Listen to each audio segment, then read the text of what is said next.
Hello everyone, today we're going to take a closer look at the feet to find clues about liver health. Of course, this is not a substitute for a true diagnosis of liver disease. For such a diagnosis, you need to see a doctor and have appropriate tests done. But what we're discussing today can give you some good clues about possible problems with your liver. Now that that's said, let's dive in. We're talking about little indicators that can help you narrow things down. The first thing we'll talk about are the small red and brown dots, which can be larger or smaller. They may also have a slight sheen. Usually they are located on the lower leg. This is a sign of poor circulation and often indicates a liver problem. It could also be diabetes or many other things, but you often see this in people with liver problems.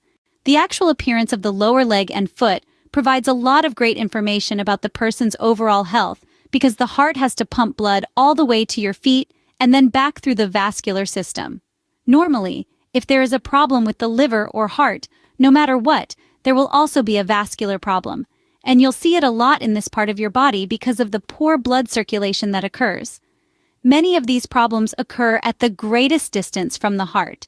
And even with diabetes, for example, you see neurological problems in your feet and hands, precisely because it affects the distal fingers, which are furthest from the heart.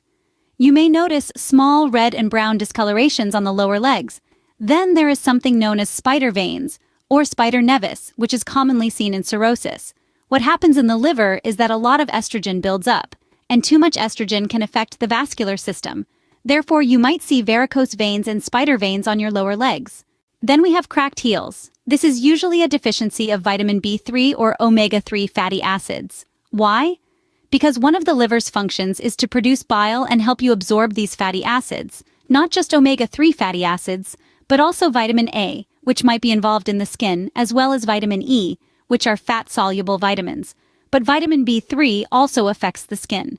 Other B vitamins may also affect the skin depending on how they act as a cofactor to support enzymes, particularly proteins. So a lack of B3 can cause problems. Another name for it would be pellagra. People with pellagra, that is a B3 deficiency, have many skin problems. Itching of the foot, especially the bottom of the foot, indicates a buildup of fluids in the liver. It is an overloaded liver. It could be that bile is backing up and histamines are building up, causing itching of the foot. Pain or inflammation on the bottom of the foot is also possible. Often this is confused with something known as plantar fasciitis, when in fact it is not a plantar fascia problem but a liver problem. Then there are hot feet. Hot feet are another symptom of a bad liver.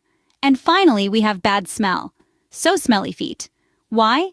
Because the liver cannot detoxify properly and the residue comes out through the skin.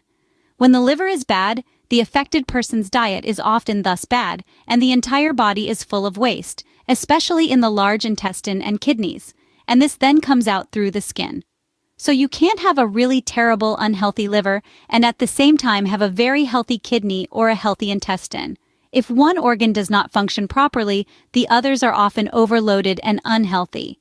A common symptom of liver problems is what is known as pitting edema. You press your lower leg with your finger, and a dent is created that remains. This is a sign of fluid retention. Then there are fungal infections, such as nail fungus. People with liver problems often have higher levels of fungal growth on their bodies because they usually have an imbalance in the intestinal microflora.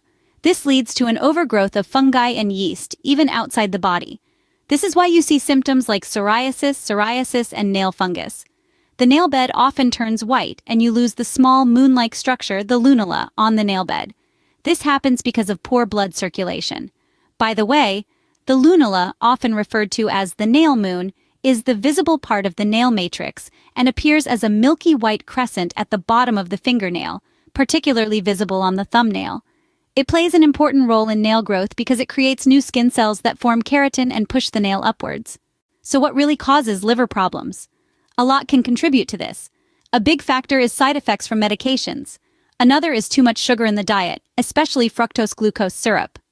Processed foods can also put strain on the liver, especially if fresh raw foods are not consumed. A lack of vegetables and eating junk food without enzymes and antioxidants from vegetables can also be problematic. Excessive alcohol consumption and too much protein can also put a strain on the liver because they produce a lot of nitrogen waste, which can overload the liver and kidneys.